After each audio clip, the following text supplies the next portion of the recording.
بسم اللہ الرحمن الرحیم۔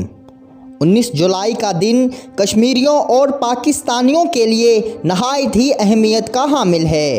اس دن کشمیریوں نے پاکستان سے الحاق کا اعلان کیا تھا۔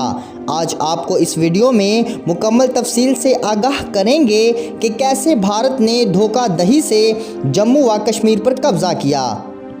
قیام پاکستان سے قبل ہی 19 جولائی 1947 کو کشمیریوں نے پاکستان سے الحاق کا اعلان کر دیا تھا۔ اس وقت سے اب تک ہر سال 19 جولائی کو یوم الحاق کشمیر منایا جاتا ہے۔ 19 جولائی 1947 کو سری نگر میں کشمیریوں کی نمائندہ تنظیم مسلم کانفرنس کا تاریخی اجلاس چودھری حامد اللہ خان کی صدارت میں سردار محمد ابراہیم خان کے گھر میں ہوا۔ پاکستان سے الحاق کی قرارداد خواجہ غلام الدین وانی اور عبد الرحمن وانی نے پیش کی۔ اجلاس کے تمام شرکاء نے متفقہ طور پر قرارداد منظور کر لی۔ پاکستان سے الحاق اسی قرارداد کی بنیاد پر کیا گیا تھا جو کہ برطانوی حکمرانوں نے برصغیر کی تقسیم کے فارمولے کے تحت آزادی دی تھی کہ کشمیری جس ملک کے ساتھ چاہیں الحاق کر لیں، لیکن اکتوبر 1947 میں بھارت نے کشمیر پر قبضہ کر لیا اور کشمیر میں مسلمانوں کی تعداد کم کرنے کے لیے ان پر بے شمار مظالم ڈھائے۔ کشمیری آج بھی الحاق کی خواہش سے دستبردار نہیں ہوئے۔ کشمیری عوام نے پاکستان سے اپنی محبت کا اظہار کرتے ہوئے آج تک بھارت مخالف مظاہروں میں پاکستانی پرچم لہرائے اور پاکستان زندہ باد کے نعرے لگائے۔ پورے برصغیر میں تقریباً 500 ریاستیں ایسی تھیں جو کافی حد تک خود مختار تھیں اور انہیں یہ حق دیا گیا تھا کہ وہ پاکستان یا بھارت کسی بھی ملک میں شامل ہو جائیں۔ ریاست جموں و کشمیر کا بھی ان 500 ریاستوں میں شمار ہوتا تھا، جہاں کسی حد تک انگریزوں کے تابع نیم بادشاہت قائم تھی اور کسی حد تک ریاست اندرونی معاملات میں فیصلے کرنے کے لیے خود مختار تھی۔ جون میں 1947 کے آزادی ایکٹ کے تحت ان ریاستوں پر انگریزوں کی عملی حکمرانی کا خاتمہ ہو گیا، تو آئینی طور پر یہ ریاستیں انگریزوں کی عملداری سے آزاد ہو گئیں، مگر 25 جولائی 1947 کو گورنر جنرل ماؤنٹ بیٹن نے ان ریاستوں کے سربراہان کو نصیحت کی کہ پاکستان اور ہندوستان میں سے ایک ریاست کے ساتھ الحاق اختیار کر لیں۔ ہندو رہنماؤں کے ورگلانے پر جب کشمیر کے ہندو راجا مہاراجا ہری سنگھ نے ہندوستان کے ساتھ منسلک ہونے کی درخواست کی تو نہرو نے فوراً اسے مان لیا۔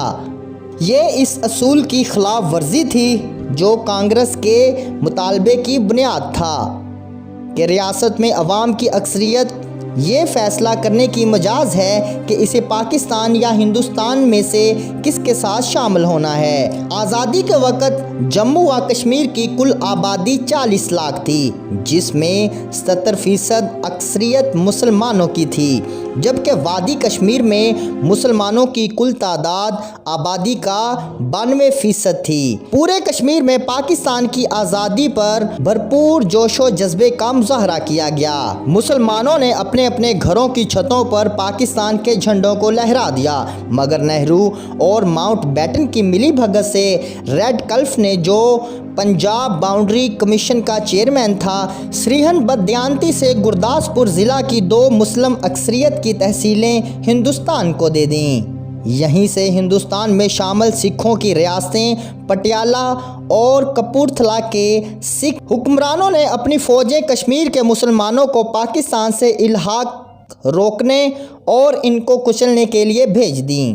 اس ساری صورتحال پر نظر رکھتے ہوئے 30 اکتوبر کو حکومت پاکستان نے واضح اعلان کیا کہ کشمیر کا ہندوستان سے الحاق سراسر دھوکہ اور غیر منصفانہ ہے اور کشمیر کو ہندوستان کا حصہ تسلیم کرنا پاکستان کے لیے قطعاً ناممکن ہے، کیونکہ کشمیر میں مسلمانوں کی اکثریت ہے اور اگر انہیں اپنی مرضی سے رائے شماری کا موقع دیا جائے تو وہ اپنی تہذیب، جغرافیائی، معاشی اور ثقافتی عوامل کی بنا پر ہر حال میں پاکستان کے ساتھ فطری طور پر الحاق کریں گے۔ اسی وجہ سے آج کشمیریوں نے آخری آدمی تک جدوجہد آزادی کو جاری رکھنے کا تہیہ کر رکھا ہے اور مقبوضہ کشمیر میں جاری تحریک اپنے منطقی انجام سے ہمکنار ہو کر رہے گی۔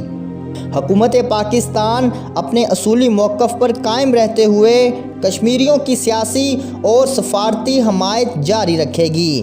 پاکستان نے برملا کہا ہے کہ کشمیریوں کی تحریک ان کی آزادی کی تحریک ہے، اسے دہشت گردی سے جوڑنا بددیانتی ہے۔ بھارتی افواج نہ تو کشمیریوں کی آزادی کی تحریک کو آج تک دبا سکیں نہ ختم کر سکیں۔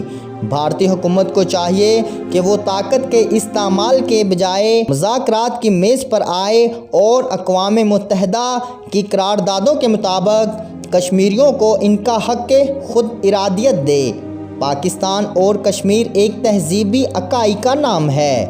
حکومت پاکستان کی ہدایت پر ہر سال 19 جولائی کو ملک بھر میں یوم الحاق کشمیر منایا جاتا ہے، جبکہ 20 جولائی کو کشمیری عوام اپنے اوپر بھارتی ظلم و ستم کے خلاف یوم سیاہ مناتے ہیں۔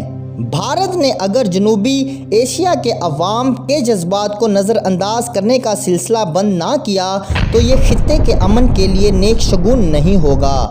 پاکستان کشمیریوں کے حق خود ارادیت کی جدوجہد کی اخلاقی، سیاسی اور سفارتی حمایت جاری رکھے گا اور انہیں کسی صورت تنہا نہیں چھوڑے گا۔ اقوام متحدہ کو کشمیر کے بارے میں اپنے نامکمل ایجنڈے کو پورا کرنا چاہیے اور کشمیریوں کو حق خود ارادیت دینے کو یقینی بنانا چاہیے۔ بھارت نے آرٹیکل 370 کے ذریعے مقبوضہ کشمیر کی خصوصی حیثیت کو ختم کر کے اسے اپنا علاقہ ظاہر کیا ہے، جو کہ اب مودی سرکار کے گلے کی ہڈی بن چکا ہے۔ ان اقدامات سے کشمیریوں کا نہ تو حق خود ارادیت ختم ہو سکتا ہے اور نہ ہی اقوام متحدہ کی قراردادیں غیر مؤثر ہو سکتی ہیں، اور نہ ہی پاکستان اور پاکستانی قوم اس فیصلے کو قابل قبول کریں گے۔ بھارت اپنے اقدامات کے تمام نتائج سے آگاہ ہے، مگر وہ ہٹ دھرمی اور مکاری سے کشمیر کو اپنے اندر ضم کرنا چاہتا ہے، جو کہ ناممکن ہے۔ بھارتی جارحیت کشمیریوں کے عزم کو اور زیادہ مضبوط بنا رہی ہے، جس کی مثال مقبوضہ کشمیر میں تعینات 7 لاکھ بھارتی فوجی ہیں، جو کشمیریوں کی جدوجہد کو دبانے میں ہمیشہ ناکام رہے ہیں۔ بھارتی فوج گزشتہ 70 سال سے کشمیریوں پر آئے روز نت نئے طریقوں سے ظلم و ستم کے پہاڑ توڑ رہی ہے، جس کے نتیجے میں لاکھوں کشمیری زندگی کی بازی ہار گئے اور انسانیت کو شرمندہ کرنے والی سینکڑوں داستانیں چھوڑ گئے۔ ان انسانیت سوز واقعات نے جہاں ہر عام انسان کے ضمیر کو جھنجھوڑ کر رکھ دیا اور آنکھیں اشک بار کر دیں، وہیں پر یہ دنیا میں انسانیت کے ٹھیکیداروں کے مردہ ضمیر جگانے میں ناکام رہے۔ تاریخ گواہ ہے کہ قربانی اور لڑائی کے بغیر آزادی کا تصور ناممکن ہے۔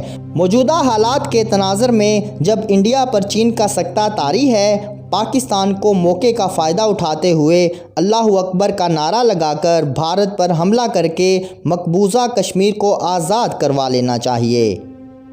ویڈیو کو لائک اور شیئر کریں، چینل کو سبسکرائب کر کے بیل آئیکن کا بٹن ضرور پریس کریں۔